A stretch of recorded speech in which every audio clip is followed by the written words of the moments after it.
Welcome to the Yogic Studies podcast. I'm your host, Seth Powell. This podcast features in-depth explorations into the traditions of yoga, Sanskrit, Indian philosophy, and South Asian religions. Through candid conversations with scholars and practitioners, we will immerse in the latest and most cutting-edge research on all things yoga. Greetings, everyone, and welcome to episode 5 of the Yogic Studies podcast. In this episode, we will be speaking with Dr. James Mallinson from SOAS, the University of London. This is a particularly special episode for me. As you'll hear, Jim has been a real academic mentor and guru for me throughout my years in graduate school. His work has had a tremendous impact on my own scholarly trajectory, and currently Jim is an external member of my doctoral committee at Harvard. So it was pretty fun to get to interview him in this way, in this slightly more formal context of the podcast, and to learn a little bit more about his story, in addition to discussing his important research on the history of yoga. Dr. James Mallinson is Reader in Indology and Yoga Studies at SOAS University of London. His research focuses on the history and current traditional practice of yoga through the methods of philology, ethnography, and art history. He's currently in the final year of the Haṭha Yoga Project, a 5-year, 6-person research project on the history of physical yoga funded by the European Research Council. The project's core outputs will be 10 critical editions of Sanskrit texts on physical yoga and 4 monographs on its history and current practice.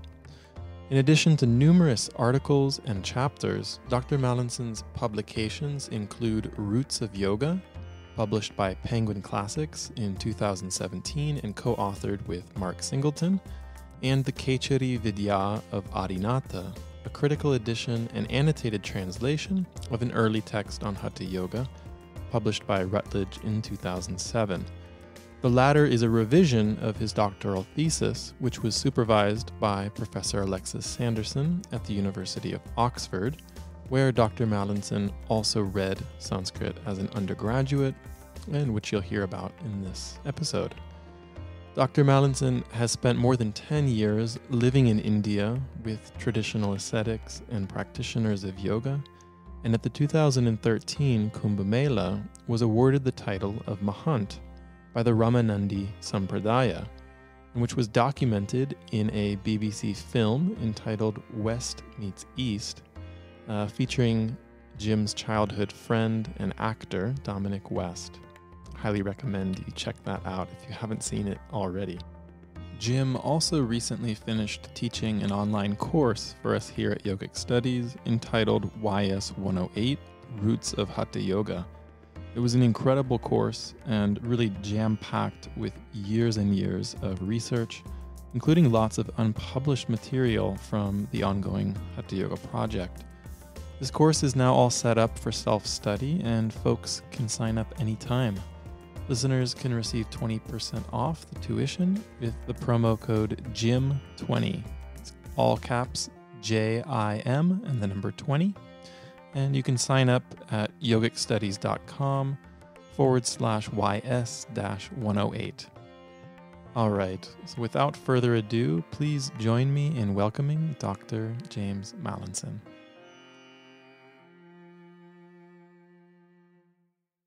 All right, I'm here with Jim Mallinson. Jim, welcome to the Yogic Studies podcast. Thank you so much for making the time and joining us. Well, thank you, Seth, for having me on. Great pleasure. Yeah, it's really a pleasure and honor to have you here.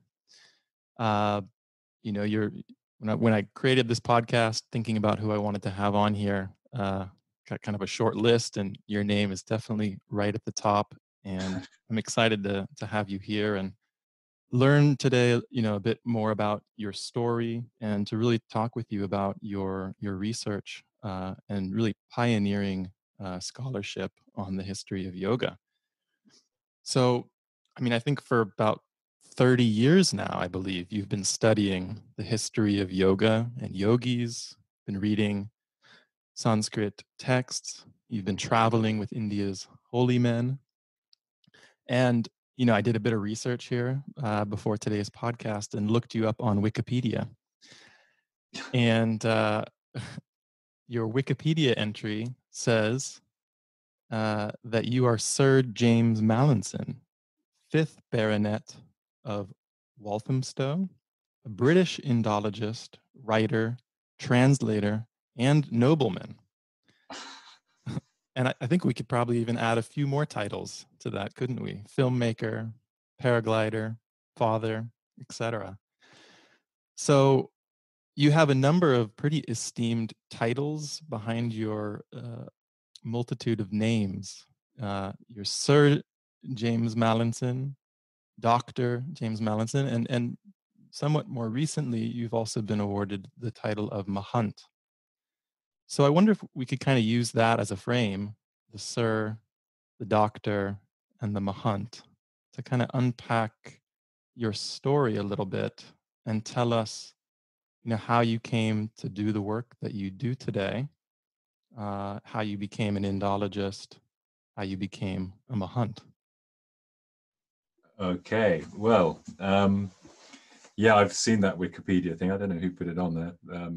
It's quite entertaining. So the first one is easiest to deal with, I guess, the Sir, which is purely the result of being born a boy, of course, in the silly British system. I'm not sure there's many countries left that perpetuate this system, but yeah, so I'm the 5th Baronet, which means that my great-great-grandfather was given this title, and he was, there was a family business it was a timber company, made lots of money. He was extremely generous and set up hospitals and libraries and schools and those kind of things, and was awarded the title by the king in 1930, I think, something like that. And yeah, so it's simply the fact that when my father died, I inherited the title from him. It sounds quite funny, probably not to many of your listeners, but in fact Walthamstow at the time would have been a nice part of Essex outside of London, but now it's kind of firmly inside London and has got a bit of a reputation. It's quite a sort of tough place. In fact, it's been sort of what do they call it? It's been hipsterized recently. Is that nearby the area where you live now? No, I've hardly ever been there. I've only been there once. But my family were, I should visit it some more. But yeah, the idea of a baronet of Walthamstow is somewhat sounds a bit funny to most English people. So that's that. Yeah, I had a pretty privileged upbringing. Not quite as rich as people assume I am from being a nobleman, because my great-great-grandfather gave most of his money away, and not many of his successors made much since. And now I'm in academia, so it's really gone downhill. But yeah, so that's that. That's the Sir dealt with, and then Doctor and Mahant. Well, I suppose those two are a bit more closely entwined. I was always good at studying at school, but I was a somewhat delinquent student, not particularly inspired. And when it came to choosing what to do at university, I was good enough. I was getting good enough exam grades to go to probably whatever university I wanted to. And so, at the end of the conveyor belt of school, it was, right, I'll try to go to Oxford. Lots of my friends were going. What shall I read? And I'd done Latin, double maths, and physics as my final subjects at school. Didn't want to do any more of them. I liked Latin, but because I hadn't done Greek, I couldn't do classics. So I got the prospectus for Oxford, looked at that, and I thought I went through most of the subjects. I got to O for Oriental Studies, and before that I was like, no, I don't want to do that. Okay, Oriental Studies, that sounds quite interesting. And the main subject, of course, as it still is Chinese. And I went off to Oxford for an open day in Chinese. An open day for Oriental Studies. But the main professor giving the introductory talk was a professor of Chinese, and it was not a very inspirational talk. And I sat there thinking, oh my God, I don't want to do this. And it's a 4-year course rather than a 3-year course. 4 years of this is not what I'm cut out for. And at the end of the talk, he said, if anyone's interested in Sanskrit, the Sanskrit professor is in his study at the end of the corridor. I thought, well, I've got nothing to lose here. Wandered down the corridor. In fact, there were two guys in there. It was Professor Richard Gombrich, and at the time, Mr. Alexis Anderson. Alexis never actually did a PhD, but he at the time was a lecturer. And I got talking to them. I can't actually remember exactly what they said, but they obviously inspired me. And I thought, and I did a bit more research when I got home, and I realized that knowing Latin would help. And I was already interested in India as well, because we have this institution, this practice in the UK where students quite often take a gap year between school, high school, and university. And a friend who was a couple of years older than me, he'd been to India for his gap year, come back, regaled me with stories of what an amazing time he'd had wandering around. And I put two and two together, thought, yeah, Sanskrit, India, why not? And I think there was probably also a bit of a sort of, perverse desire, to do something weird, probably to annoy my parents. I don't know. I was slightly delinquent at that age, I will confess. But of course, it never, I never really looked back. Alexis Anderson, who was in that room at the end of the talk from the Chinese professor, he ended up becoming my PhD supervisor. I did 3 years of Sanskrit at Oxford. Again, still, I didn't really get that turned on at the time, I have to say. I was still a somewhat delinquent student. If you ask any of the people who were teaching me then, I certainly didn't give it my all, but I managed to get through. But I'd been in India for 6 or 7 months on my gap year, and it was during that very first trip. So I went off when I was 17, because I'd gone to school early. I left school at 17. And by the end of that trip, I'd had a few sort of meetings with Babas and Sadhus, and at the very end, I'd spent a couple of weeks in Pahalgam in Kashmir with a bunch of Naga Sadhus who were preparing to go up to Amarnath to do the yatra, the pilgrimage to the ice lingam in the cave at 4,000 meters. I didn't have time. My visa was running out. I didn't have time to go with them, but I got to hang out with them, and that was great. And I just found this, I found the whole thing totally fascinating, and they were, charismatic bunch of ne'er-do-wells. And it was just also part of the whole, I'd studied Latin at school, but it's kind of to the actual society, the myths and legends being depicted have died out. Obviously, it's had a huge influence on our culture, but in India, you can study the Sanskritic tradition, and it's still very much alive. These sadhus and yogis, they're wandering around following, the routes that are talked about in the Ramayana or the Mahabharata and that kind of thing. So to be part of this kind of living classical tradition, I found very fascinating. And I've been back to India every year since. Basically, I managed to get out normally in the summer vacation from Oxford, and then, gosh, I have to try to remember, but I think I then spent 6 months or a year in India after I finished my BA at Oxford. And in those days, it was extremely cheap as well. You could, in fact, my gap year, I went with a good friend of mine from school called Alex Watson, and we used to compete with each other actually about who could spend the least. I remember we would, if someone bought the chai for both of us, we would give each other the 50 paisa back or whatever, and we would, a good day was when we got by on less than 50 rupees. And Alex ended up an Indologist too. He was at Harvard teaching Sanskrit for a bit, wasn't he? Yeah, exactly. And now he's a professor of Indian philosophy at Ashoka University in Delhi. So I joke that that gap year ruined both our lives. It's quite amazing that it had such an effect on it. No. That's pretty remarkable, though. Yeah.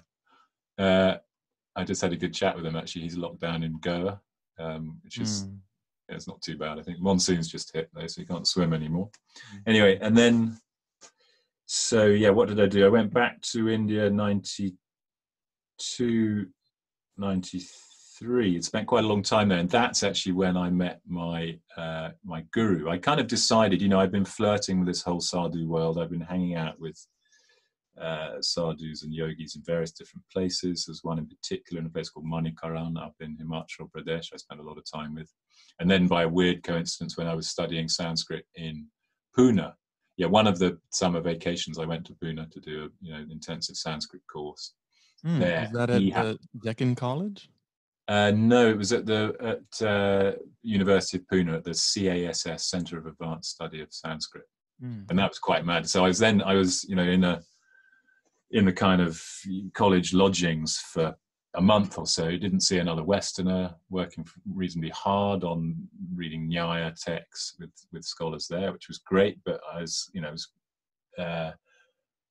kind of very much in just locked away from the outside world, it seemed. And then one day I thought, well, I've heard about this Rajneesh Ashram at the other end of the town. It was miles away in Pune, yeah. And I went and then found the German bakery and all these crazy looking people wandering around in purple robes and stuff. But then got talking. It's a long story. Huh? I know just the spot. I spent a summer there as well. Right. Cordogan Park. Cordogan Park, exactly. Yeah. Yeah.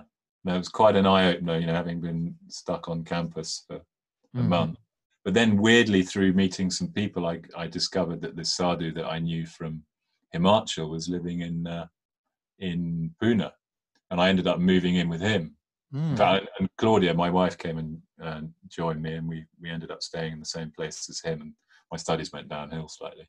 But yes, I'd been involved in that whole world, but I decided, I realized that if I really wanted to know more about it, I'd need to become part of an established tradition, get initiated into a tradition. And so in 92, went to India. That would have been after I'd finished my BA, but before I did an MA at SOAS. I think I was in India for a year or so. And I went to the Kumbh Mela with the intention of finding, becoming part of a tradition.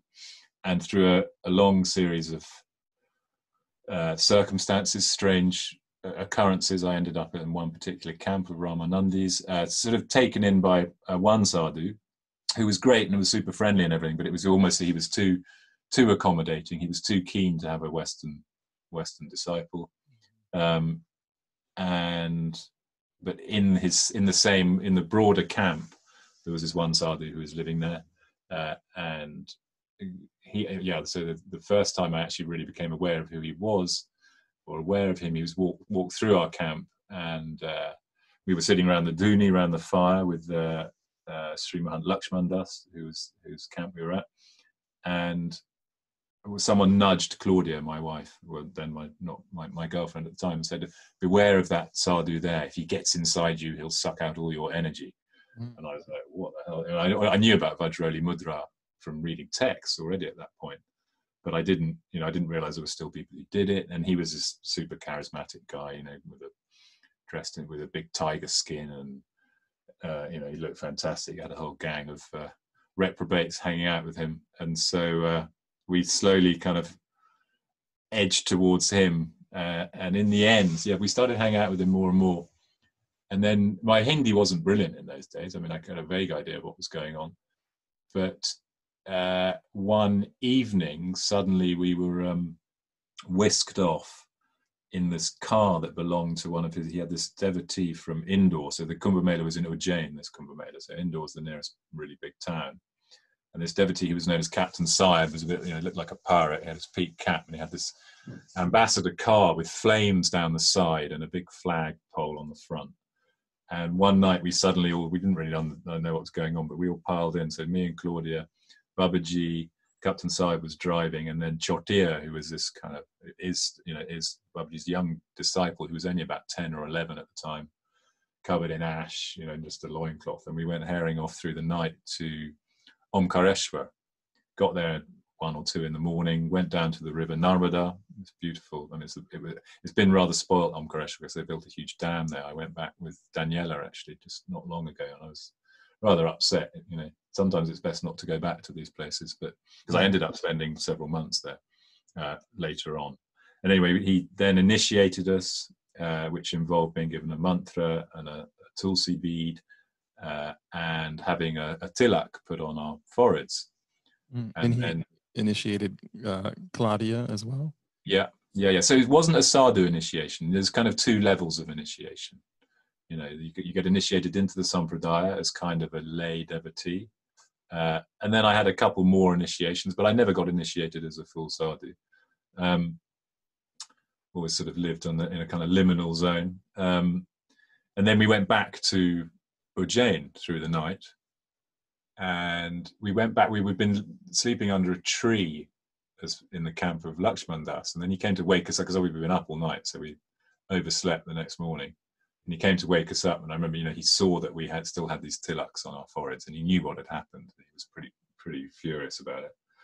And so we had to kind of sheepishly gather up all our bits and bobs, and then we moved over to Babaji's tent, and then that was that. And for the next 10 years, I've spent most of the time in India, I suppose, as much time as I could, wandering around with him, which was, incredible. He was incredibly generous and accommodating, and was happy to take us on, and it was wild. It was a fantastic way to learn about, India's religious traditions, and very particularly the Ramanandi tradition and the wider yogi ascetic tradition as well. Yeah. So my Babaji's guru was, he was very well known amongst his peers. He was called Srimad Prahlad Das Ji, and he led a Jamaat for many years, which is like a sort of often understood or translated as a traveling monastery.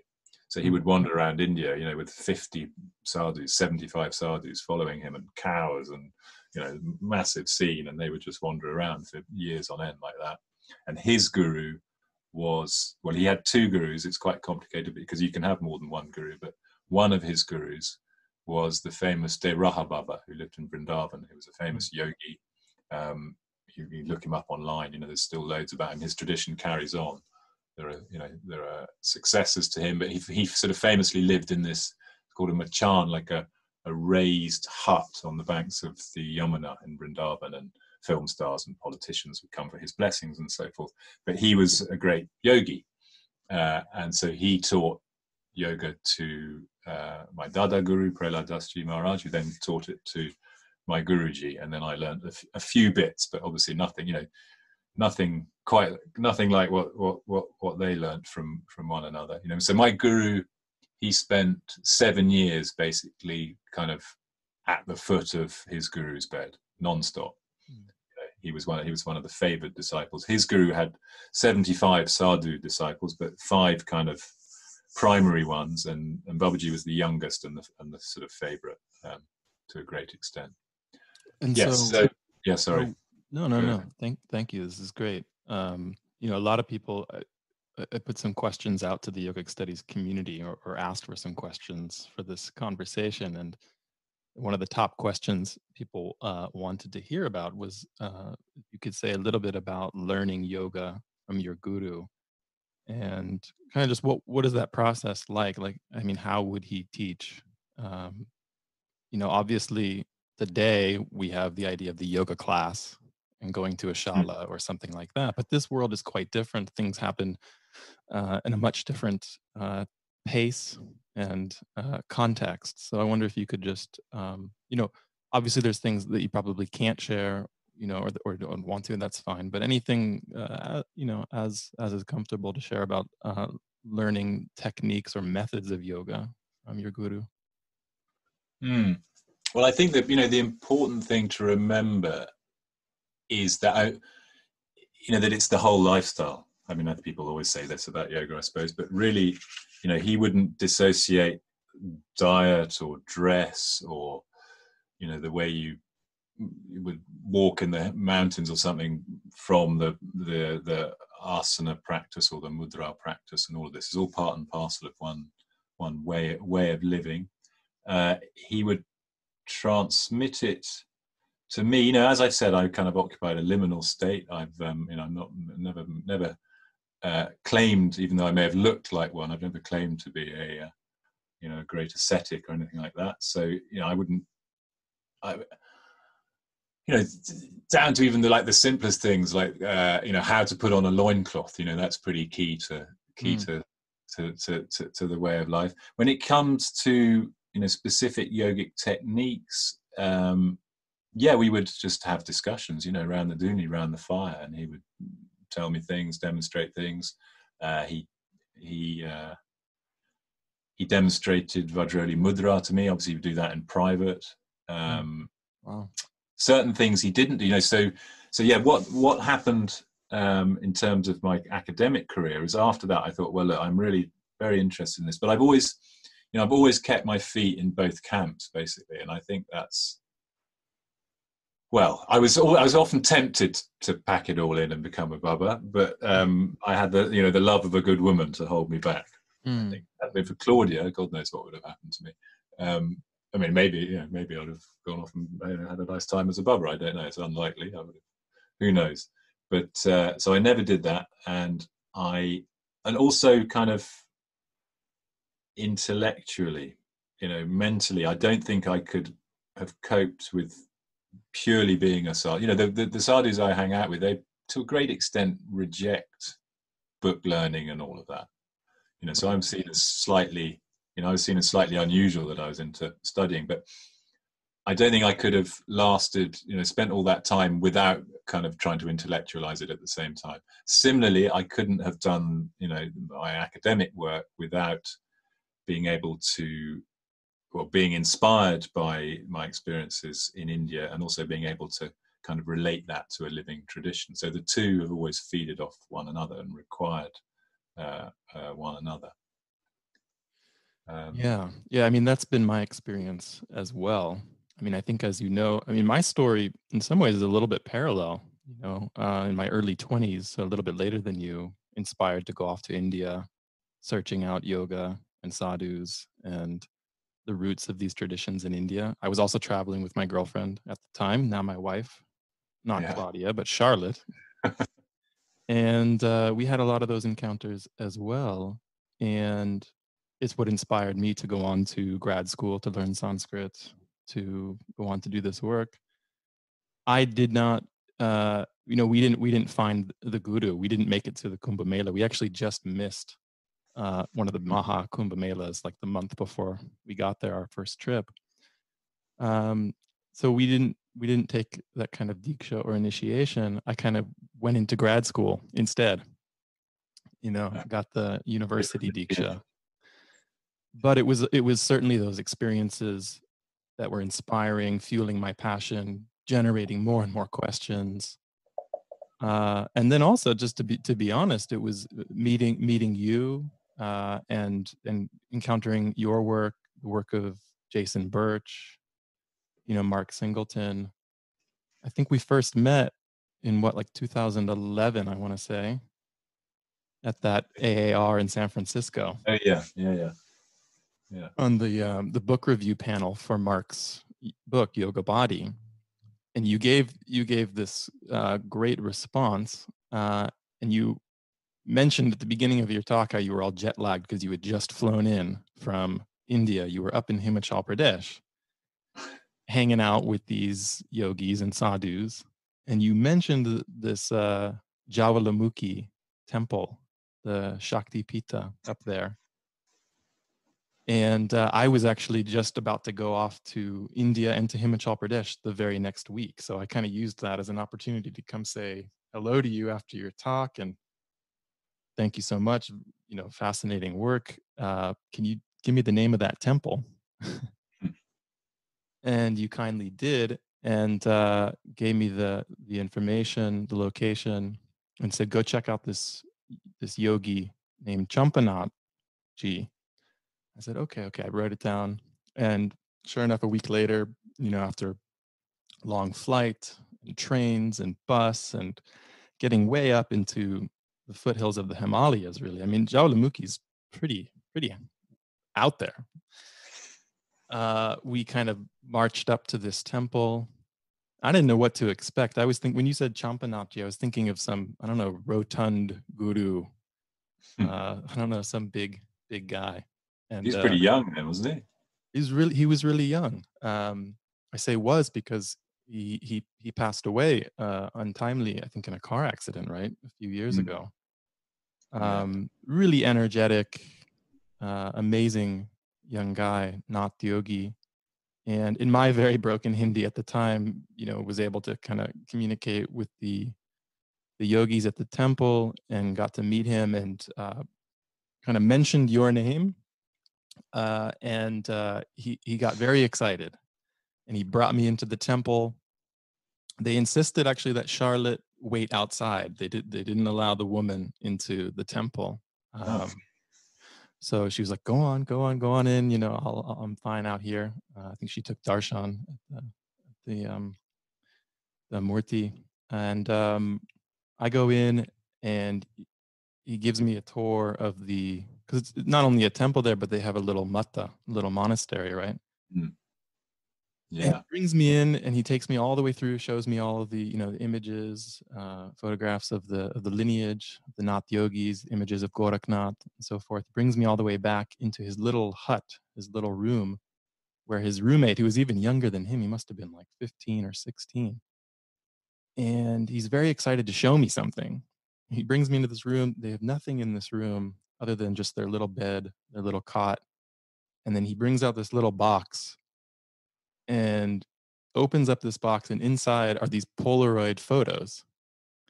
And he's really excited to show this to me. He pulls out, he starts flipping through the photos, and they're different sadhus just hanging out, smoking chillums, photos of just the sadhu life. And then all of a sudden he flips through, and there's a photo of a white dreadlocked yogi doing like a forearm balancing posture, today commonly known as Pincha Mayurasana. And I see it's you. And he's pointing to it, and we had this really great laugh and connection. And it was one of these just kind of powerful moments where a lot of things came together, different worlds all kind of come together up in this temple matta up in the Himalayas. And anyways, I guess I kind of share that story just because, it kind of connects our stories a little bit, but it also, meeting you, learning about your work, and then kind of our relationship striking up there. You were incredibly supportive of my inquiries, my aspirations to go on to grad school. And yeah, so I mean, thank you for even back then saying, yeah, go for it, but also to say, your story and your work, I think, has been tremendously inspiring for myself, but I know for a lot of other people. So and just to highlight kind of this confluence of your own practice and your experiences on the ground, and how that does feed into the scholarship and your academic work. Yeah.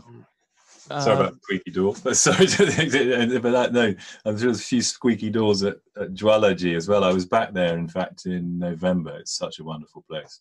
I spent a night there and wandered around on my own. It doesn't lose its magic at all.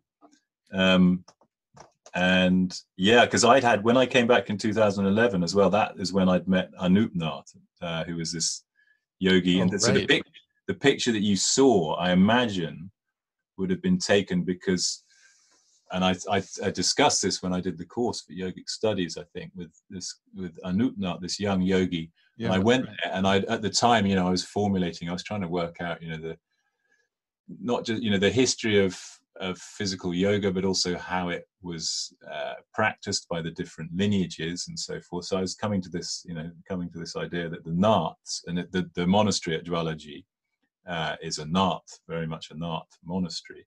And I was coming to this conclusion that they really didn't do much in the way of asana practice. And then I was introduced to him as this Yogi Raj. And I said, oh yeah, how come he's called Yogi Raj? What's that about? And they said, oh, he can do the 84 asanas, Chaudasya asana. Okay. And so I was intrigued anyway. And I wanted him to, show me what he could do. And then, so I had to jump through a few hoops. He was quite demanding. He, made me smoke a few chillums, then made me do various asanas, so I pulled my best asanas out of the bag. And then he did his display. Yeah, in that order. Yeah. And in that order. And then whilst he was doing his display, one of them, probably Champanath, I can't remember who, someone decided to put some of this awful banging techno music on over the sort of monastery loudspeaker system. It was very bizarre, and I just sat there sort of seeing my whole world dissolve in front of me. Everything I'd been making up or trying to work out, I thought was completely wrong, until then afterwards when I asked him about it, and basically it turned out he hadn't learnt it from an art guru. He got it from I think basically from Westerners and looking online and so forth. Yeah, that's really interesting. Actually, that was a great moment in the course that you recently taught. So this Nath yogi, he claims 84 asanas, but when we look at the practice that he's doing, right, these asanas, we really don't have any prior history of most of them. And actually, it's funny because Champanath and his roommate, they had like really nothing other than just a couple possessions. But after as I was leaving, his roommate pulled out his iPad, and they clearly had Wi-Fi and the internet, and he had his iPad, and he pulls up his Facebook account, and he's asking me if I'm on Facebook, and we added each other as friends on Facebook right there. And so although they had very limited material possessions, they had enough, and they had access to this technology, so they were being exposed to the global conversations, and surely aware of modern postural yoga, global yoga, and that sort of thing. So your hunch was that Anupnath, that he was being influenced by modern yoga. Yeah, absolutely. And I think as you say, the fact that they've got well, I mean, like everyone, I don't think it's that surprising. Sadhus have always, kept up with the latest technology, I think. But it sort of makes me think as well that so actually to take the story back, my story back, I then, at the end of, I did an MA at SOAS. I had a year in India, I think, between finishing my BA. Maybe it's 2 years, actually. I might have disappeared for 2 years. I definitely was quite AWOL for a while. Oh, sorry about that. And then I did this MA at SOAS, and my major then was ethnography. So anthropology, looking into the sort of sociological, ethnographic, anthropological history of sadhus. And I did it on the Ramanandis. Actually, I did my dissertation was on the Ramanandis, and I was trying to argue then, in fact, for the importance of these more kind of wild, out there antinomian sadhus. And the name of the title of the thesis was taken from a Paul Brunton book, his book A Search in Secret India, and the title was Some Common Fakirs of an Inferior Order, because he included in that book a picture of some, what I could tell were really quite pucka Ramanandi sadhus, and he was dismissing them. So at that stage, when my kind of drive was to try and bring these types of yogis and ascetics, rehabilitate them to some extent in the academy. So then after that, I'll get to my point that gets back to Anupnath and Champanath and so forth. So after that, I then decided that I was hooked on academia, but I wasn't that hooked on anthropology, particularly at that time. I think it was very bogged down in theory and stuff. So I thought, okay, I want to go back to using my Sanskrit to continue my studies, and I want to do a PhD. And at that time, Alexis Sanderson was in Oxford and was surrounded by an amazing bunch of students there. It was the place to go and the thing to do. What he was very much promoting through his own scholarship and through his teaching, textual criticism. So the editing of previously unpublished texts from manuscripts. So that's what I wanted to do. It was great because it would involve having to go to India as well to go and find the manuscripts. Plus, I also then included some field work into my project so I had to choose a text, right? And this, I didn't realize that really the significance of this at the time. I wasn't completely, I wasn't totally focused on yoga in terms of my work at the time. But then in order to find a text, the only Sanskrit texts that really were of any relevance to this world that I was fascinated by were the ones on yoga, on Hatha Yoga in particular, because the rest of the stuff they do, the rest of that world is not really, there's very little in Sanskrit text that will, that teaches you how to live like a wandering sadhu. I mean, there are some Brahmanical stuff, but some old kind of Dharma Shastra materials, but they're not really that relevant, and they weren't particularly what I was interested in. So I settled on, there'd been a monograph written by a brilliant French scholar, very generous, erudite Frenchman called Christian Bouy, actually, which is in the process, I think it's pretty much been translated into English more than 25 years on. And so this is an amazing book, and he identified, that's the first kind of really pucker, comprehensive or large scale philological study of Hatha Yoga texts. There's been a bit of previous stuff, some P.K. Gorde, for example, in India. There's been some stuff. Gorde, I don't know, is it Gorde? It's Gorde, I think. But anyway, there's been some stuff in India, but this is the first big kind of comprehensive, survey of the field.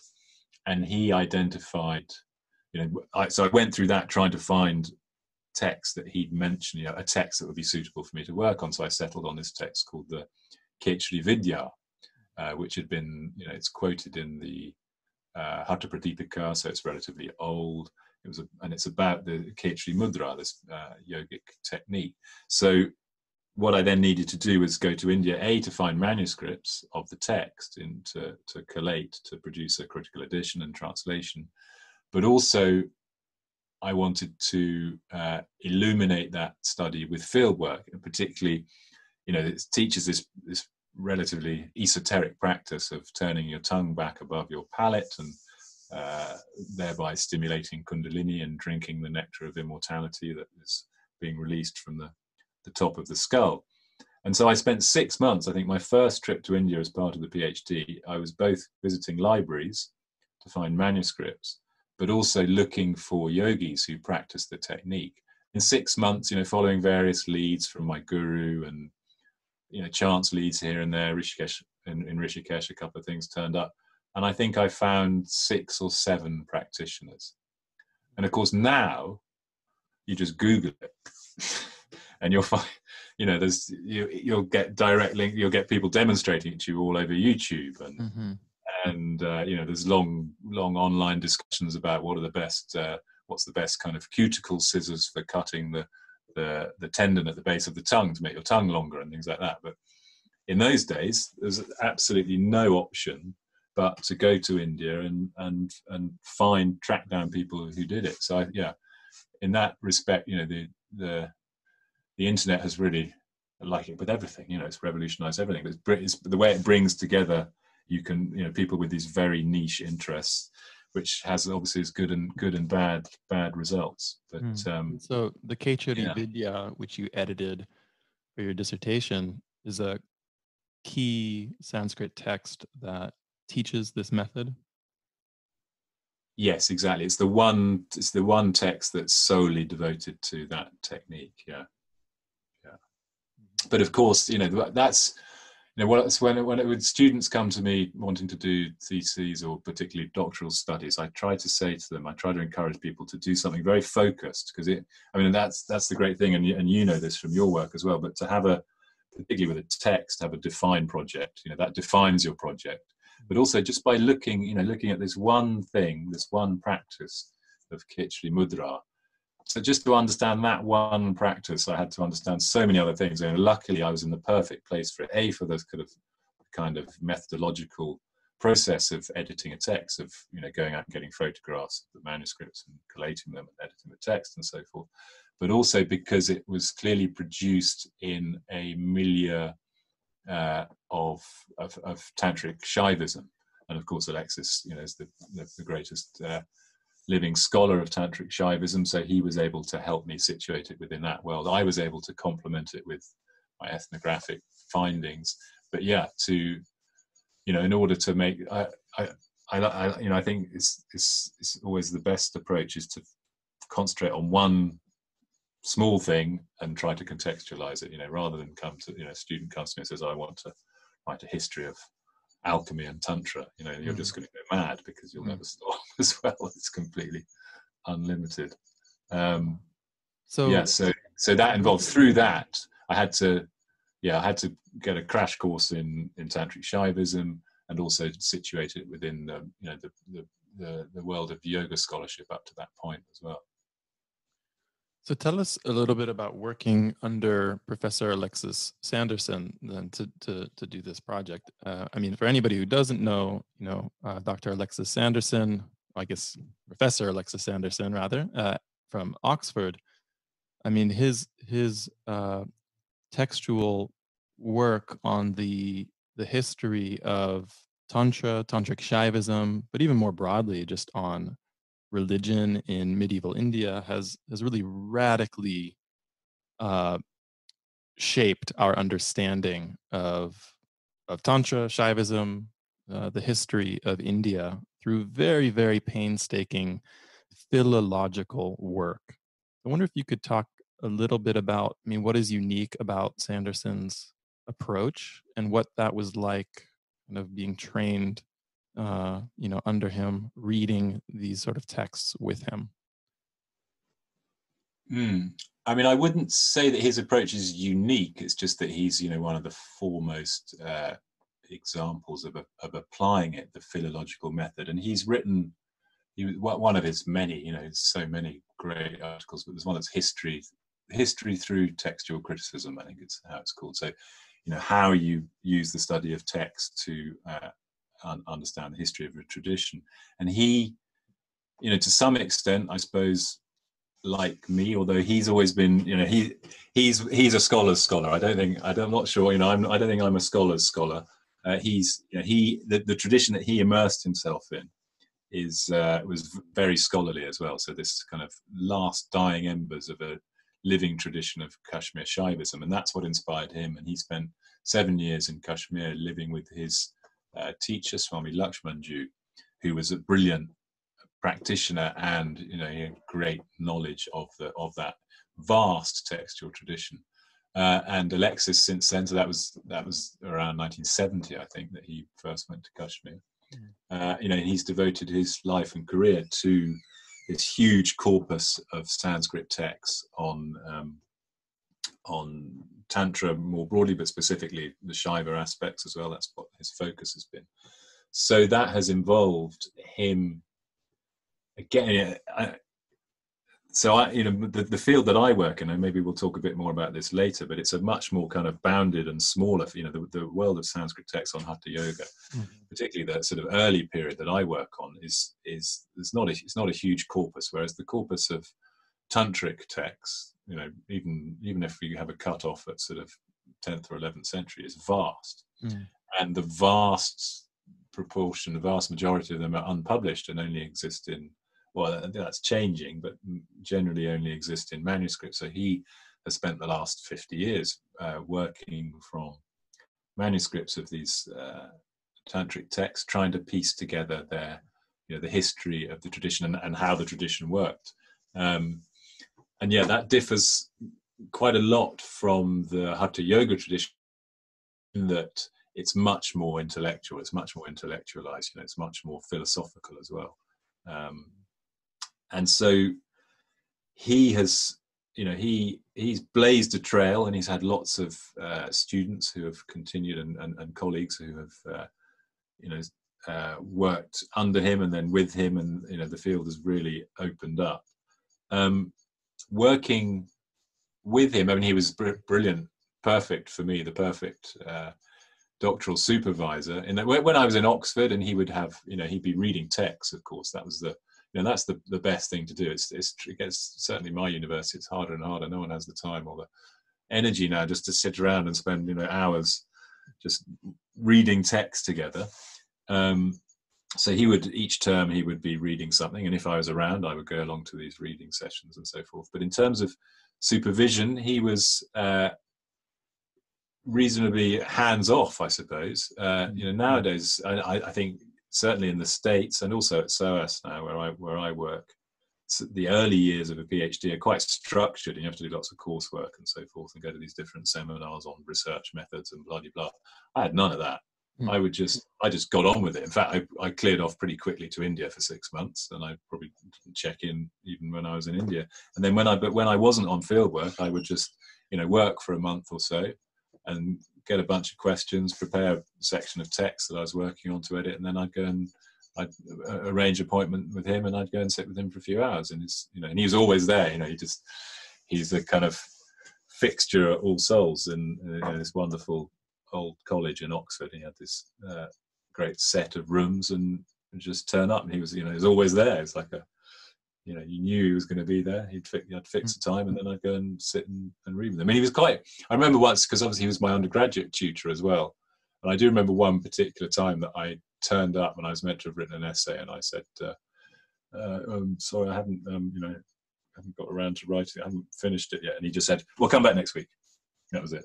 Sort of shut the door on me. That was it was great. It's perfect. It's sort of no small talk, no messing around. No, if you're going to show up, you have to have done the work. Exactly. Yeah, no doubt. Yeah, I think, that model of the PhD, as you know, is quite different in the States in terms of coursework and structure and teaching and, all kinds of hoops that we have to jump through, as you know, from helping supervise my PhD. But I think, that just let's look at the facts. Let's just get down to business. Let's just, sit here for hours and hours and read through the manuscripts. I think that in some ways the sort of purity of that method has now really been taken forth from that world of the tantric texts now into this corpus of Hatha Yoga texts by yourself, by Jason Birch, and other colleagues. And since then, you've had the great fortune to lead this Haṭha Yoga Project. And we're now coming up, at the end of this 5-year project. Is that right? I know, it's rather depressing. It's hanging over me. Sorry not to remind you of the fatal end here. Obviously got lots of things come to an end. Yeah, all good things come to an end. I think we might get a little extension of those. Not everyone else, but I think in terms of finishing the outputs because of COVID, it's held a few things up.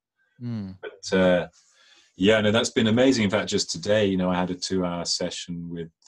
We're doing it twice a week at the moment. We're reading Jason Birch and Mark Singleton are working on an edition of the asana section of the Hatha, a text called the Hatha Sanketa Chandrika, which is 18th century, I think. We have in 2 hours. I think today was reasonably productive, and we read maybe 5 verses or 6. And the text isn't in that bad a state either. But it's in today's kind of neoliberal world or whatever, where the universities are certainly over here seem to function as businesses, and everything's got to be time pressurized, and where you're getting your value for money. It doesn't, if you explain to people this is what you're doing, they'll go crazy. But luckily we got lucky with this big grant, and we're able to do it, and it's the only way to do it. There's one verse today that was really tricky, and we looked at it. There were probably we're obviously doing it on Zoom now, and there were these kind of deathly silences for like half a minute or a minute when no one would say anything. And we go, oh, well, maybe it could be this instead, because of course, we're working from manuscripts. Manuscripts have mistakes in, or copying errors, or and you're trying to make sense of it. There's one verse that took us ages, but in the end, I think we got there. And had we not had the freedom to sit there and reflect upon it for, we probably spent half an hour on that verse. It's only 4 lines. We'd never have cracked it. So it's the only way to do this work. I'm quite pessimistic that it's not going to be around that much longer. I don't know. I think that interestingly at the moment the will is there from the funding bodies. They recognise the importance of this work, but the problem we're going to see is that the way universities are working, I don't know quite how it is in the States, but it's becoming harder and harder to produce students who are equipped with the skills to do this kind of work. The courses, the sort of foundational courses, are disappearing. But well, I wanted to say, I've had the fortune to participate in some of those text reading workshops with you guys, and they're phenomenal. I mean, it takes creating that time and space in your schedule and life to be able to just sit there with the text, but the privilege to be able to do that is really the only way to really understand what's going on in these texts. And one thing that's always struck me about just being in those spaces is how collaborative that process is, that there'll be a team or, at least two or three or more scholars who are reading together and thinking together and reading across vast, yeah, that's okay, corpus of texts. And I think that's really important to highlight just the collaborative process of this work. And I think, something like the Haṭha Yoga Project brings that out because it really is a team of scholars that are working together, bringing all of their various expertise to look at, one line or one word in a text together. Yeah, I mean, like I was saying, I think that sort of, yes, that picks up on what I was saying earlier about with my PhD, for example. There's so many different things that you have to bring to bear upon just trying to understand a little bit of text. And to do that collaboratively makes it even better. Like we had that Amrita Siddhi workshop in Italy. I mean, there. Because there we had to bring in not just textual scholars, but then the experts in tantric Buddhism, tantric Shaivism, in Hatha Yoga, and no one person can really master all those different fields. So by bringing together different people, and then there are people like, so when I've been reading this Hatha Sanketa Chandrika, none of us are particularly good on Sanskrit meter, whereas Shaman Hatley, who we're working with, he's very good at it. And so, that's pretty crucial as well. Particularly the text we're working on has some quite interesting metrical forms. So, yeah, as you say, you want to bring in, you need a team of all the talents that's covering all the different bases. Yeah, I'm feeling that very much right now as I'm slowly editing my text. I could use Shaman and yourself and other people. Well, we should have a session on it. Yeah, we should. I mean, I've been saying that for a while, so it's on me. It's on me to get that together. So let's move forward a little bit, though. Let's talk more about the Haṭha Yoga Project. Let's talk about the research and what you've been finding. But let's start really simple. What is Hatha Yoga? If let's say it's non-COVID times and you're on a plane flying somewhere to a conference, and you sit next to someone, you strike up a conversation, just your average person, and they ask what you do. You say, "Oh, I'm a scholar of Hatha Yoga." They'll say, "What is that?" What is that? You see, well, we're going to have to write a monograph on the whole thing, but the short answer. The short answer, I use it. I say it is, something like a variety of yoga in which physical techniques predominate, or something. Which the techniques are primarily physical. The sort of slightly longer answer is that it's using. It's the form of yoga in which physical methods are used in order to achieve, spiritual states, higher states of mind, and eventually liberation.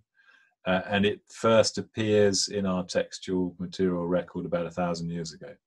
So that's what I've been studying. Just to take it back, just to also introduce the project a little bit as well. Yeah. What I found when I was doing my PhD, it became pretty apparent to me that the received understanding of the history of Hatha Yoga didn't really match with what I was seeing in texts, also with what I was seeing in amongst traditional practitioners in India. And I realized that basically you need to go back to square one. You need to look at all the texts again, that a lot of these texts none of these texts really had been properly edited. And put, and thereby, because also in the process of editing a text, it forces you to understand its historical context better. So I realized that's what needed to be done, and I realized after a while that I wasn't going to be able to do it all in one lifetime. And then I formulated this idea to do a big research project on it, and that bounced around for a few years. I think I did put a proposal in 2012, maybe 2013, with Alexis actually as the PI, but I didn't have a job then. You see, it's quite difficult to do these applications when you don't have a university position. So it wasn't until I then, and the project got very good reviews, in fact, the application then with Alexis, but I think probably they sussed out that he wasn't going to be doing that much on it, and it was me, and they perhaps didn't trust me at that point. And then as soon as I got the job at SOAS in 2013, within a few months, I think I put in my application for the ERC. And yeah, that came good. But yeah, which is essentially like winning the academic lottery, isn't that right? Sure, yeah, it's the biggest grants around in Europe, and I don't think you've got anything comparable in the States, have you? No, I don't think so, not at that level. So that money enabled me for me not to have to do any teaching, and then also to employ Daniela, Jason, and Mark on the team, and then also researchers in India as well. It's huge amount of resources. It's very luxurious. Yeah, and over the past 5 years, you've been doing, along with team members, quite a bit of field work, trips and journeys to India. We actually had Daniela on the podcast recently. She shared quite a bit about her experiences and some of her field work as part of the project. We've also been traveling to libraries, archives, unearthing more and more manuscripts. And you've written a number of articles and chapters, in the last really like 10 years. But now you're kind of coming to the end of the project, and you're starting to really kind of write everything up. And I understand you're working on a monograph. You've probably been saying that for many years. So, it's great to get to kind of check in with you about this, have this conversation at the tail end of this project. I'd like to just kind of ask a few just kind of basic questions, like, are there any major discoveries or surprises, things that you were not expecting to find? I mean, you clearly, even, before this, you've been doing this work for decades.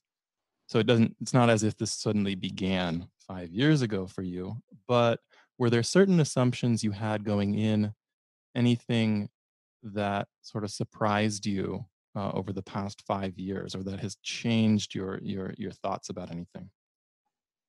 Well, yes. And if it hadn't been, it would have been a waste of time, wouldn't it? But yeah, but obviously there are different grades of surprises, and much the biggest, I think, the one that completely unexpected and that has then shaped a lot of my work since, was the realization that the first text, the earliest text that teaches Hatha Yoga, this text called the Amrita Siddhi, which I first started working on, I think 2007, 2008.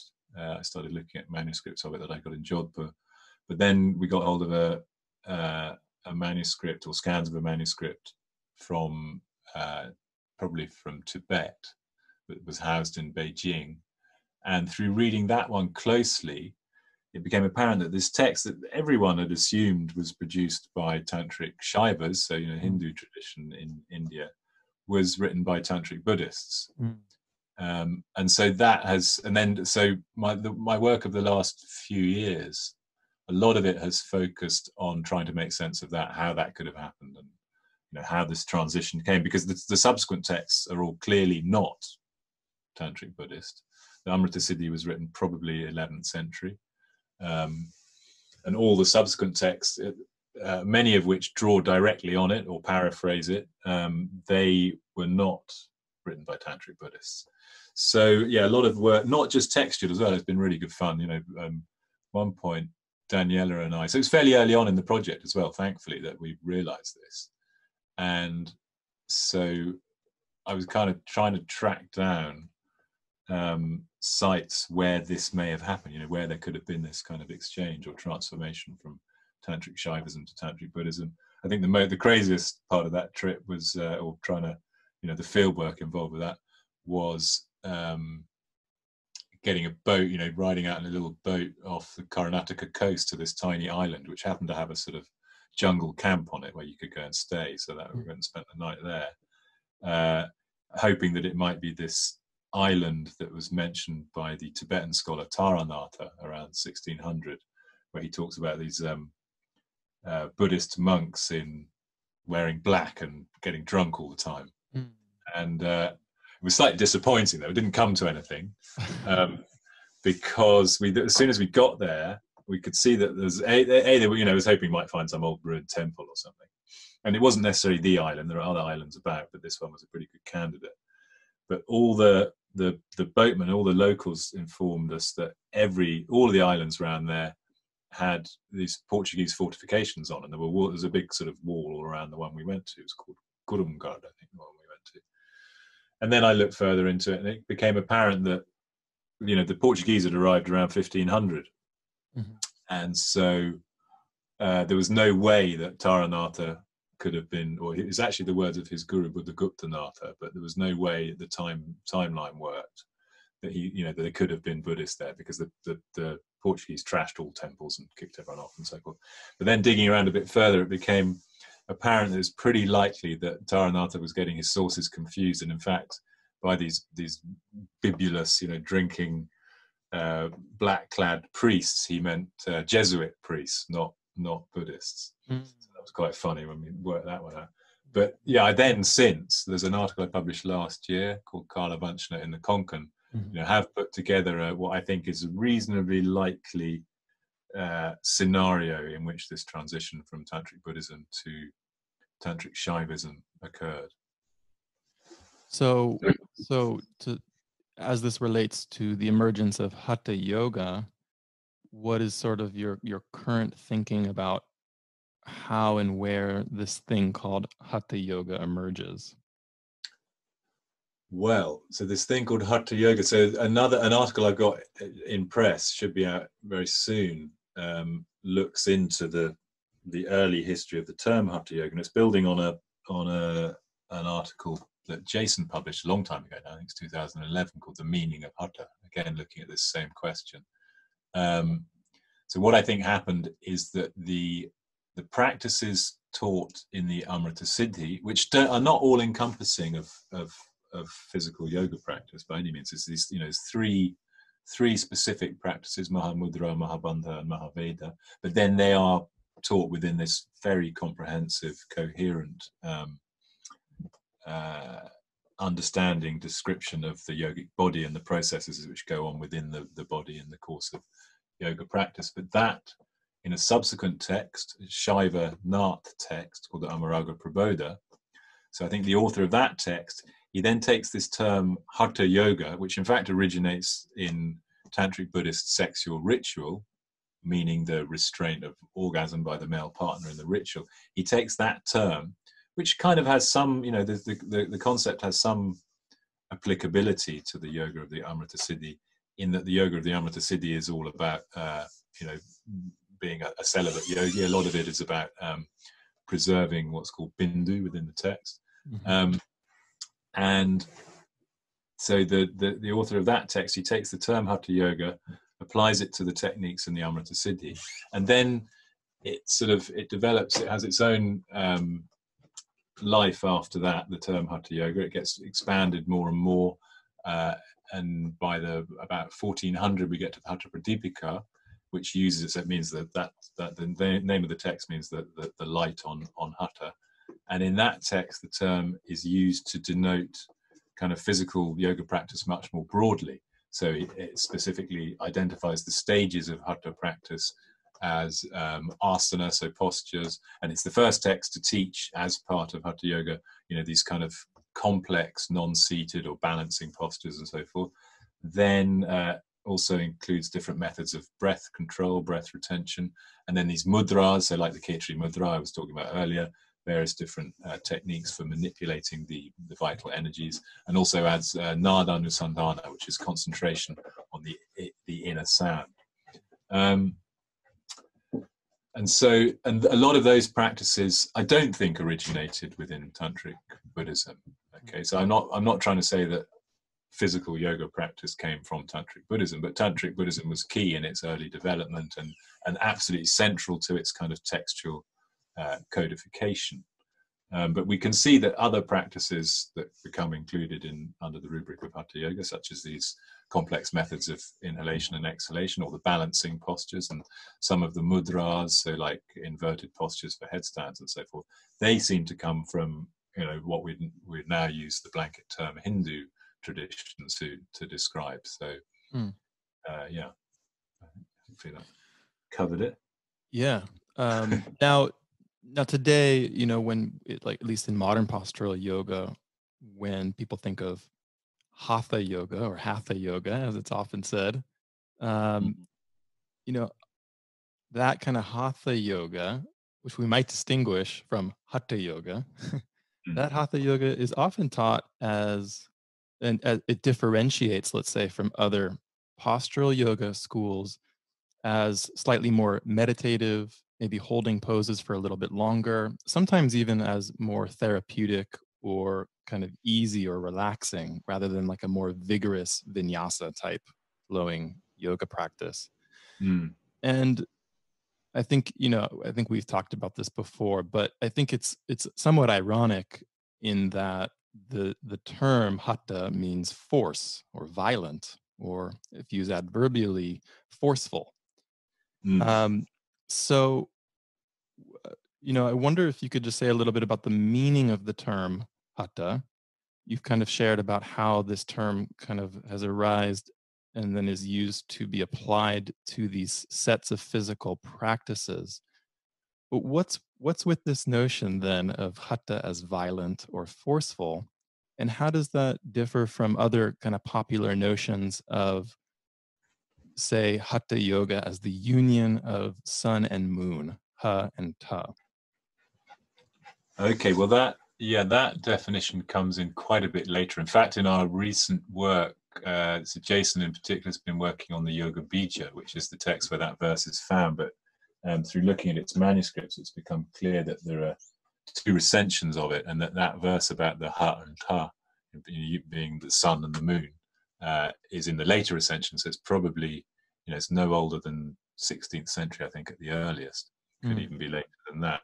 And that, I think, to some extent, was that verse is an attempt to kind of deflect from the negative connotations of this idea of hatha as meaning force, mm, or as you say, almost violence, because that really is one of the sort of another key discovery. I think it wasn't really a discovery, and it was staring in our faces all the time, I think, but through the project, which really came to the fore because of Daniela's ethnographic work, is the understanding of the term Hatha Yoga, in current parlance, not just amongst ascetics, but very particularly among ascetics. It means doing these really extreme things, extreme mm, practices, such mm, as these sort of bodily mortifications of standing up for years on end, or that kind of thing. So if you go to the Kumbh Mela and you hear that there's a Hatha yogi somewhere, it doesn't mean he's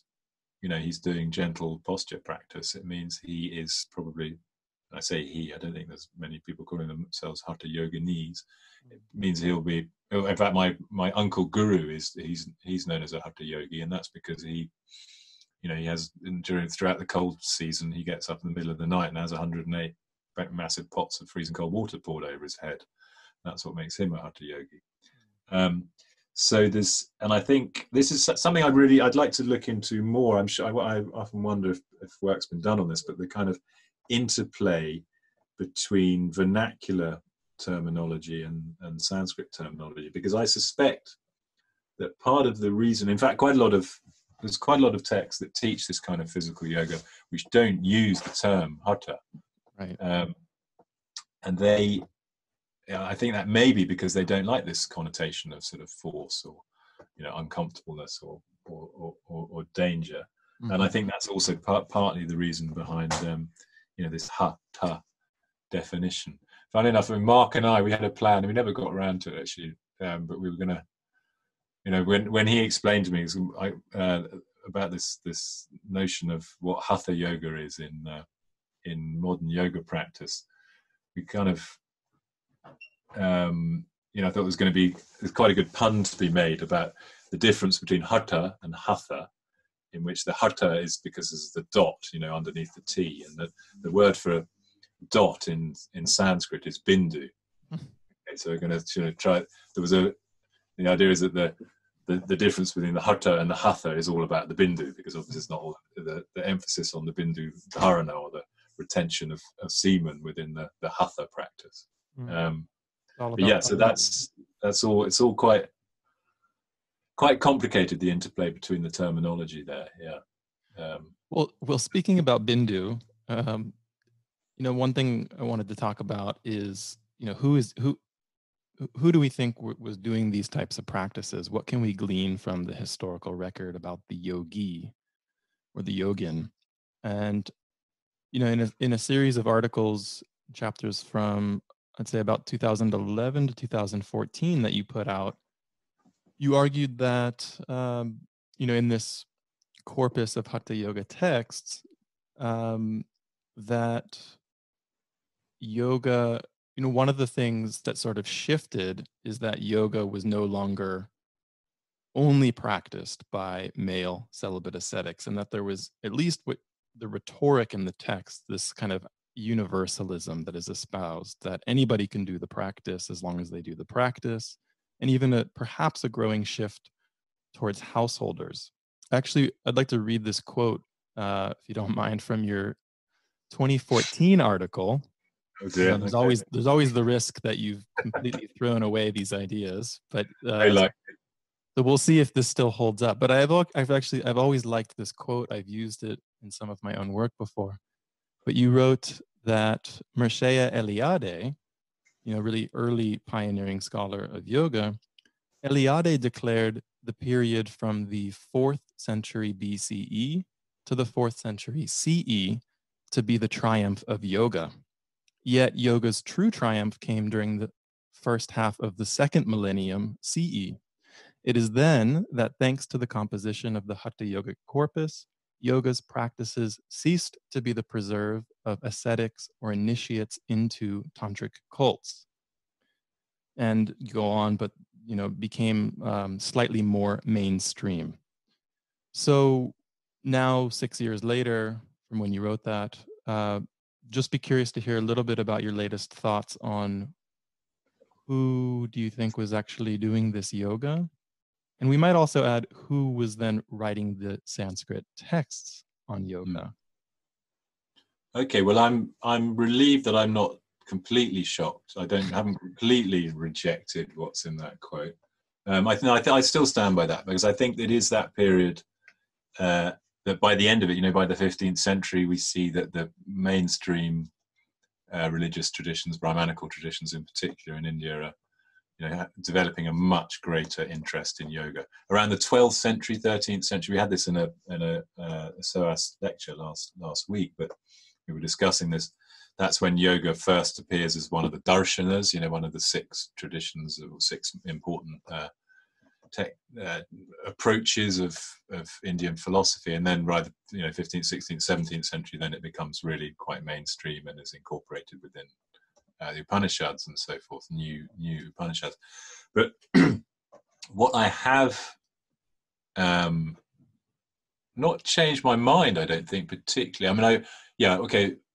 I have changed my mind on one thing. I'm not so convinced about the position of householders, or that there were many householders doing yoga as we see taught in the text. I haven't got definite answers to this, and of course there are certain texts that instantly spring to mind, like the Shiva Samhita, that make it very clear that they are for regular householders living normal lives. But we have no material or external. I suppose we're unlikely to have material evidence, but we have pretty much. To my knowledge, we have no evidence outside of those texts of householders doing yoga until the modern period. I think I came across one reference to some Mughal noblemen, wanting to find out about Vajroli Mudra so that they could improve their love lives. Other than that, I haven't come across any kind of historical reports or anything of anyone other than professional ascetics doing yoga. What about like Brahminical, Brahmin priests and Dharma Shastra literature, or that sort of thing, doing pranayama? Okay. There's a bit of that, isn't there? And it's part of certain rituals, and in particular, I think in some southern temple texts, the priests are instructed to do a bit of yoga, but it seems fairly perfunctory, and I think it's who's it, Madame Brunner, Hélène Brunner. She's written about this, or she wrote about this, and she points out that, you know, she combined it with some ethnographic fieldwork, if I remember correctly, and she says that, you know, none of the priests actually do any yoga. You know, when it comes to that bit of pranayama and sitting in postures and stuff, they just quickly brush it over and so forth. So I don't know. Yeah, I mean, that's a possibility, and that could possibly benefit from some more field work from people looking more deeply into that. But a sort of a new theory that I've got, which I will be trying to justify and make sense of in my monograph, and you've seen a draft article of this about this already, but the production of the texts themselves has always kind of confused me, and it was through reading a book by Manu David Devan, who's, was it Hinduism? I can't remember the name of the title. Is it A Prehistory of Hinduism? A Prehistory of Hinduism. No, hang on, was that him, or was that Asko Parpola? Well, no, this is Manu David Devan. Manu David Devan. Okay, thank you for reminding me exactly. So it really inspired me reading that book, and it made me reflect upon the role of monasteries in propagating the Hatha Yoga tradition, and what it made me realize, or made me think about, was how that the period of production of these texts, this Hatha Yoga corpus, particularly the early corpus that I've been working on, that coincides with the kind of rise to prominence and power of monastic traditions within India, in particular in the Deccan and South India. And it seems to be that a lot of the texts come from those regions as well. And that answered a lot of questions, a lot of questions that have been bothering me about the texts themselves, about what was going on. If they do, as you mentioned, they generally espouse a kind of universalism. They don't bang a particular sectarian drum. And apparently, and I should probably look more into this, but apparently the texts that, the various different monasteries, which would be from different religious traditions, there's dozens of them, they would be churning out their own texts about all kinds of different subjects. And the monasteries functioned a bit like universities as well. So students who would be young Brahmin men would be able to travel between them and go to, a certain monastery had a reputation for being very good on yoga, I suppose. There was a good teacher about Hatha Yoga, and he'd go there. So that kind of answered the questions of, why this kind of espousal of universalism, why they say anyone can practice yoga, doesn't matter what religious tradition you're part of. Why the text in Sanskrit? Because Sanskrit was the lingua franca of these universities, these monasteries. Because again, if the earlier idea I had of, these, suddenly yoga was being put to the wider world beyond ascetics, but then why teach in Sanskrit? We know about the general move from starting around that period towards vernacularization. Well, surely if you're going to be producing yoga texts for the general public, for all and sundry, you'd be producing them in vernacular. Right. There's a few vernacular texts that start to crop up, but nothing compared, at least what we have. Yeah, and they're not really manuals either. Right. Well, yeah, maybe we should say a bit more about that in a minute. But also the third thing, it really, explained again why women hardly get a look in these texts as well. We know from certain sources that there were, even within the, get one or two references within the text, and then from some external references as well, we know that there were female yoginis around, but they really don't get a look in the text. And I think that's because they were products of, monasteries for male celibate students, basically. Yeah, that's really fascinating. And I think, as you just mentioned, a lot of these mattas, these monasteries, were in South India. They're in the area, usually termed the Deccan of Karnataka, Andhra Pradesh, Maharashtra, that kind of broader Deccan South India.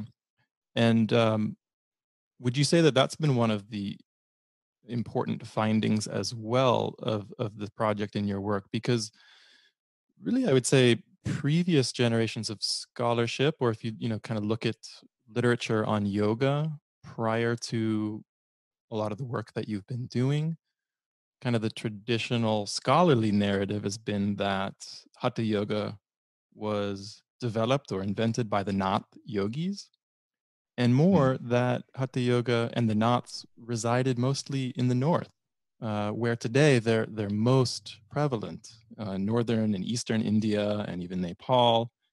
And so I think there's been an assumption that a lot of this yoga and even Hatha Yoga came from the north, but it seems like there's growing evidence. And my own work, as you know, is looking at this as well, of Hatha Yoga developing in the South, that we see evidence of both in the texts, in the sculpture, material record. So I wonder if you could say a little bit about that and the importance, perhaps, of pinning down, the geography of where this may have been happening during the uh, beginning of the second millennium CE. Yeah, absolutely. No, that's a very good point. Yeah, I'll remember that next time I'm asked about the big discovery. Funny enough, in fact, when I applied for the funding for the project, I then, I got through to the second round, which meant I had to go to Brussels for an interview. And one of the questions I was asked at the interview, one of the ones that slightly threw me, most of them I was quite well prepared for, was, why is there so little focus on South India in your proposal? I can't actually remember what I said in reply, but I remember thinking that's a good point. Mm. And ironically, we ended up, as you say, identifying the South and the Deccan as very important sites in the early history of Hatha Yoga. Yeah, and I'm more and more convinced something I need to work on a bit more, particularly the Hatha Pradipika as well. So there's texts from probably 15th century or maybe 1400, as early as 1400. That I'm more and more convinced, but basically on the name, because of the list of siddhas that it gives, there's a lot of them are only mentioned elsewhere in South Indian texts. Mm-hmm. So, yeah, and as you've seen in that draft article, that has been a big revelation. What we can say more broadly, I suppose I don't really know. I sort of reluctant to conjecture too much about it, but I don't know. The bigger picture, of course, Islam was moving into North India during this period. Whether that's a factor, I'm not really sure. But yeah, there's the evidence, textual, and as you say, material, which I think is very important, points to these early Hatha Yoga traditions all being from no further north than, well, possibly Gujarat, I suppose. Yeah, not, there's a bit going on in Gujarat maybe, but yeah, from then the Deccan Plateau downwards, southwards. Yeah, that's really important and interesting, and I think also highlights the importance, as you said, of looking, at all of the available historical evidence we have. Sometimes all we have is the text, but when at all possible, looking at material evidence, sculptures, looking at inscriptions, epigraphy, looking at paintings and visual culture. And I think one thing that has been unique about your work actually is, although you, I think, identify as a philologist, you've been pretty innovative in kind of reading across those disciplinary lines, bringing in art historical sources, bringing in ethnography. I guess that's always been there for you. You want to say anything about that and why that's important in your work? With the ethnography or the art historical, or both?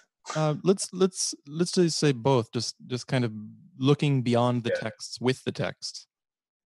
Well, I think just to sort of quickly cover the ethnography bit. I think that's, to me, that's always been obvious, but also it's been a sort of what's that? There was the journal started by Louis Dumont and Pocock in the 50s, wasn't it? And I think the first thing they said was that we believe that the firmest foundation to Indian sociology comes.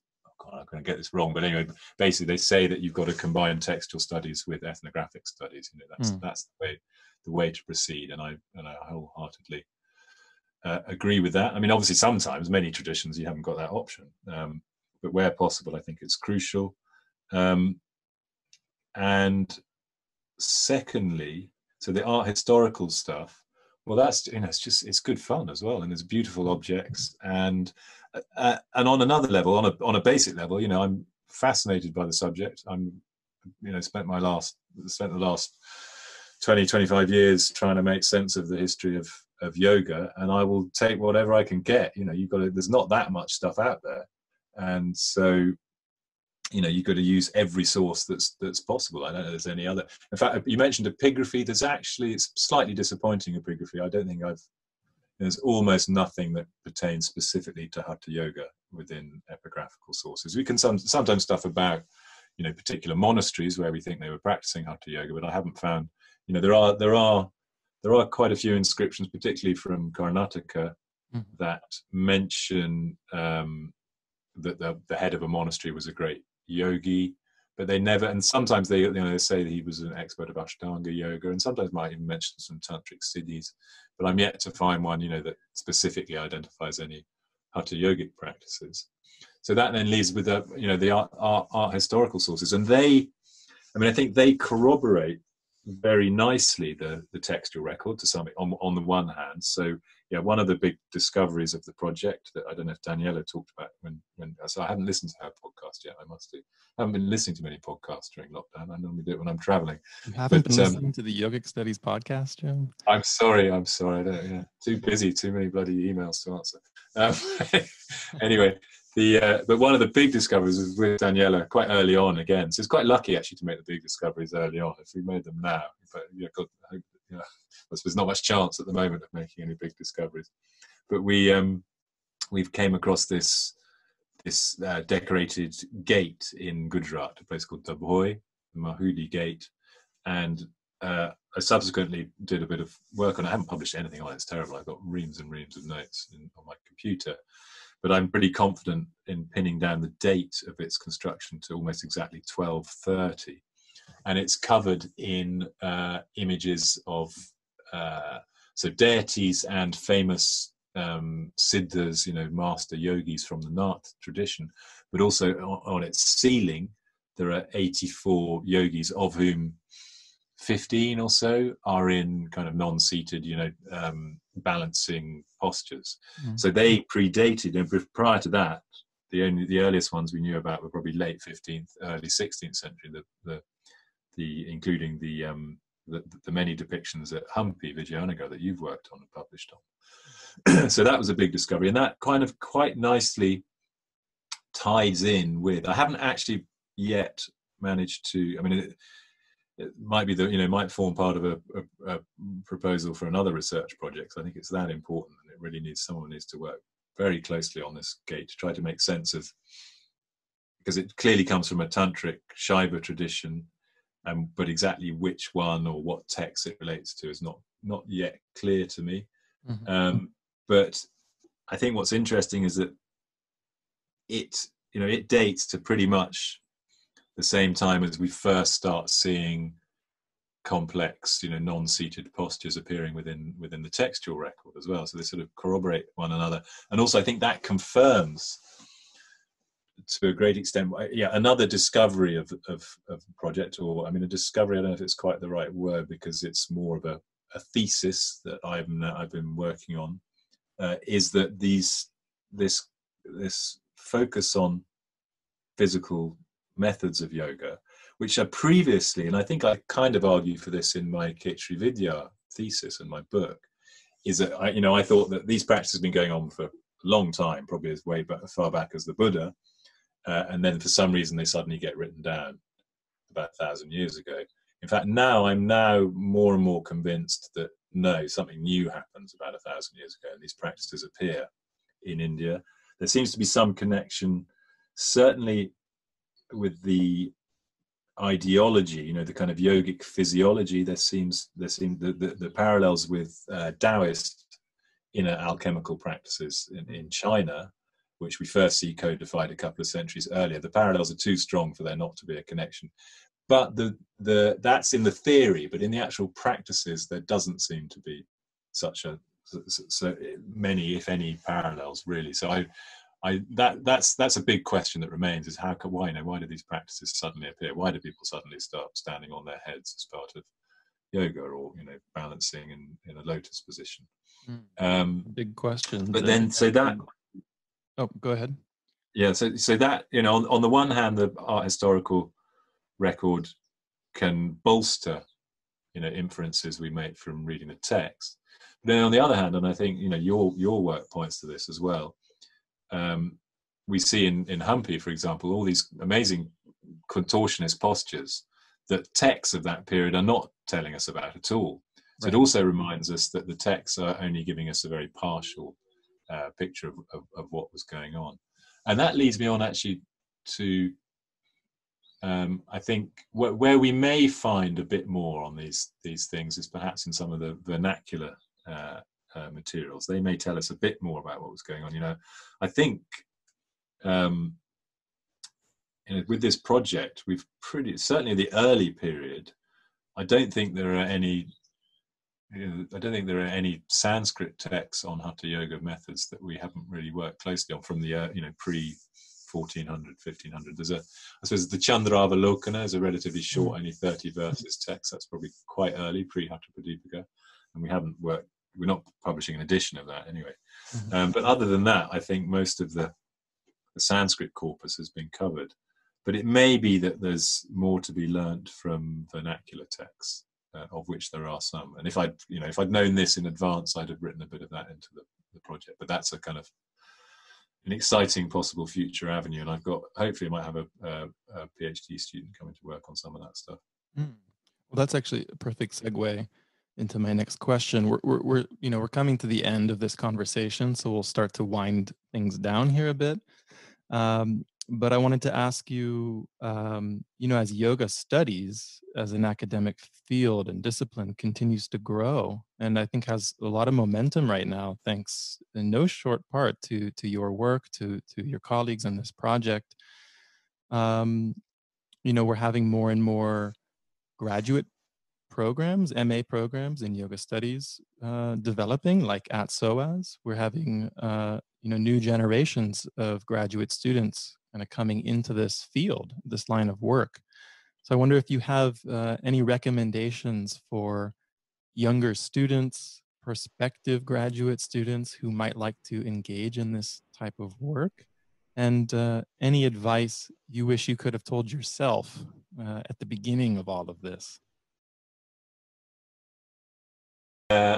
So the first question of advice to graduate students about future directions in yoga studies. Well, I think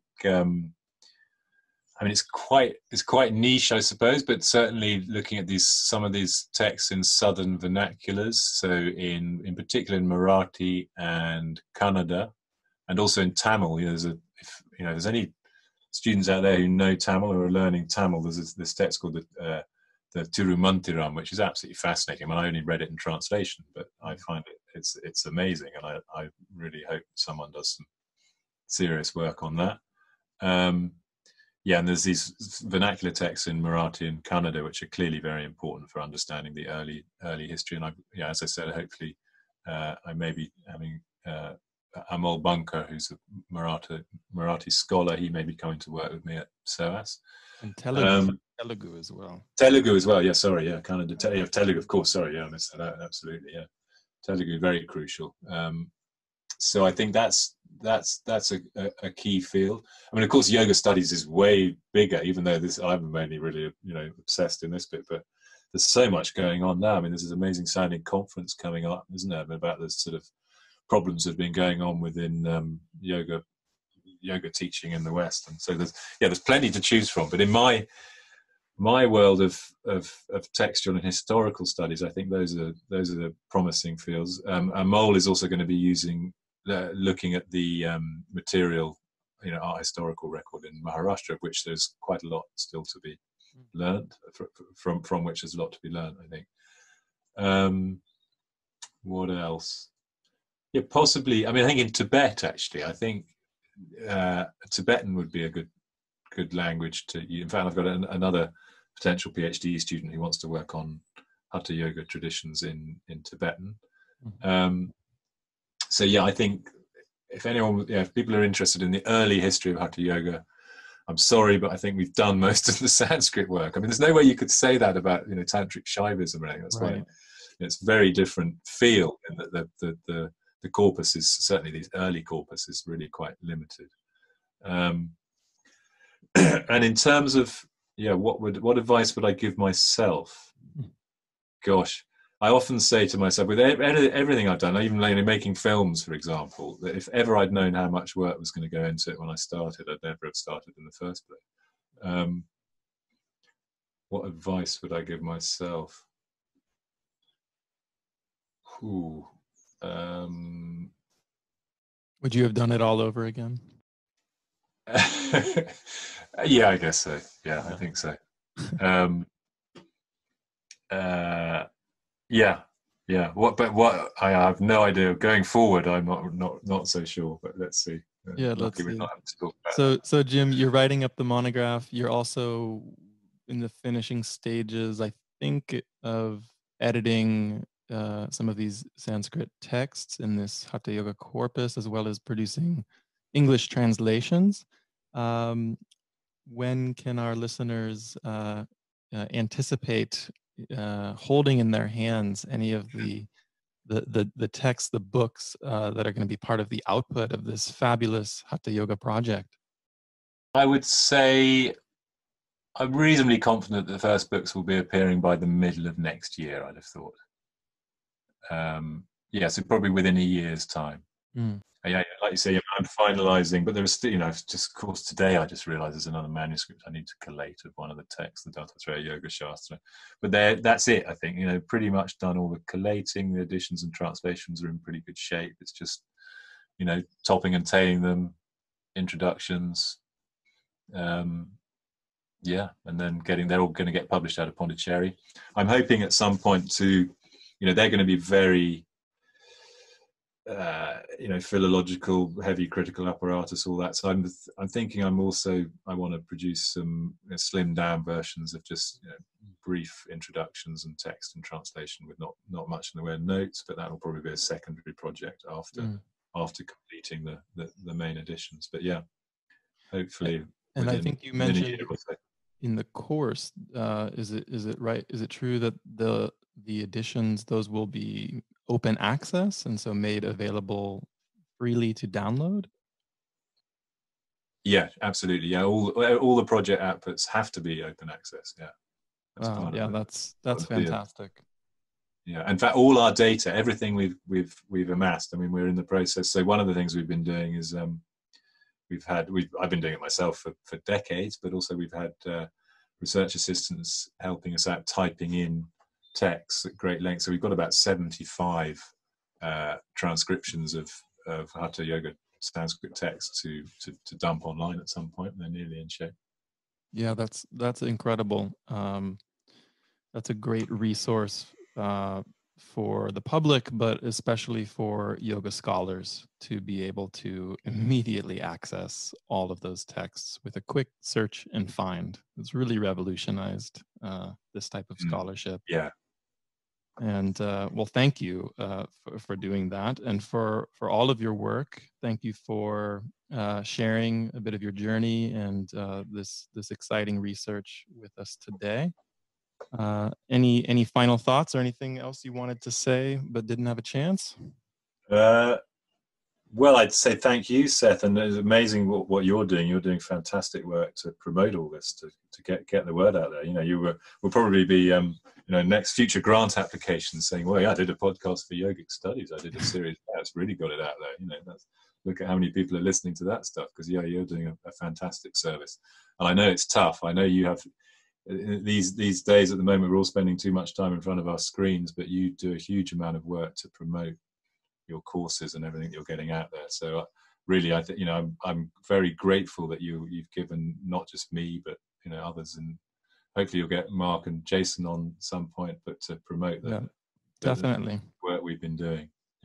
Yeah. Well, thanks, Jim. It's always and your own work, of course, as well. I'm looking forward to. Seth hasn't mentioned I'm on his. I don't think he's mentioned I'm on his supervisory committee for his PhD, so should be chivying you along there as well. Yes, I'll try to get you some chapters here soon, Jim. Apologies for that delay, but the podcast and yogic studies has really taken off, but it's only taken off because of the amazing work of scholars like yourself. And the broader public interest in it. So we're grateful for listeners and for the interest and support in these studies. And may it continue beyond the Hatha Yoga Project I hope for so. many I'm sure years it to will. come. Yeah. Yeah. No, I'll never stop studying this stuff. Yeah. Yeah. All right, Jim. Well, please take care. Stay healthy, stay well, and we'll touch base soon, okay? Yeah, and you. Thanks, Seth. All right. Take care. Bye-bye. Bye.